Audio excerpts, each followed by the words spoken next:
Good morning बच्चों। Class 8th Hindi medium प्रश्नावली 11 क्षेत्र मिति। अब देखो इसमें आज हम कुछ इसके सूत्र देखेंगे, उनको आपको याद भी करना है और अपनी कॉपी में भी करना है।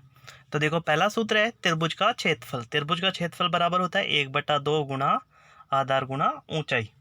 ऐसे ही दूसरा सूत्र है समकोण त्रिभुज का क्षेत्रफल। समकोण त्रिभुज का क्षेत्रफल होता है 1/2 गुणा आधार गुणा लंब।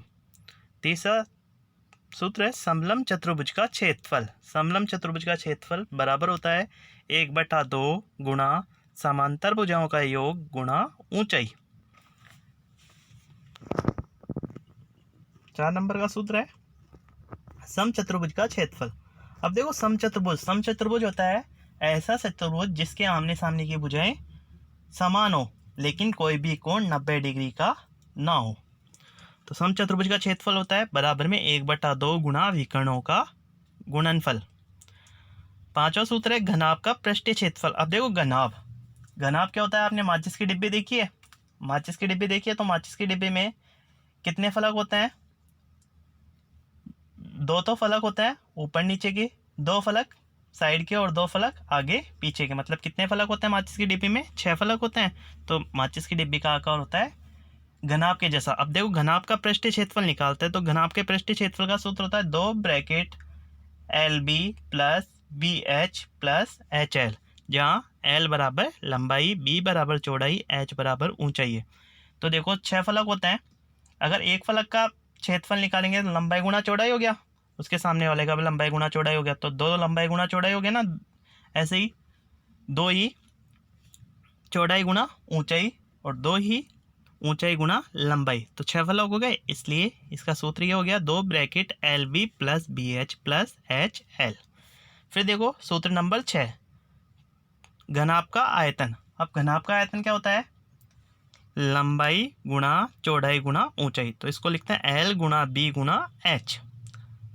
सातवां सूत्र है घन का पृष्ठीय क्षेत्रफल। अब आपने घन देखा है, लूडो का पासा देखा है, तो वो होता है घन के आकार का, उसके सभी पृष्ठ एक जैसे होते हैं, लंबाई चौड़ाई ऊंचाई सभी भुजाएं एक समान होती हैं। तो घन का पृष्ठीय क्षेत्रफल हो गया 6 गुणा भुजा स्क्वायर। मतलब कितने वर्ग हो गए उसमें? अगर आप फलक देखोगे 6 फलक हो गए तो 6 वर्ग हो गए, तो 6 गुणा भुजा स्क्वायर। एक वर्ग का क्षेत्रफल होता है भुजा गुणा भुजा, मतलब भुजा स्क्वायर। तो 6 गुणा भुजा स्क्वायर घन का पृष्ठीय क्षेत्रफल। आगे देखो घन का आयतन।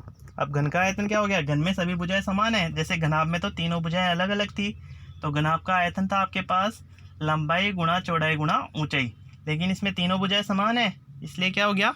भुजा क्यूब। घन का आयतन भुजा क्यूब। फिर देखो सूत्र नंबर 9 है बेलन का संपूर्ण पृष्ठीय क्षेत्रफल। अब बेलन, आपने टंकी देखी है? स्टील की टंकी होती है आटे भरने की, वो टंकी कैसी होती है? बेलन के आकार की या फिर सिलेंडर।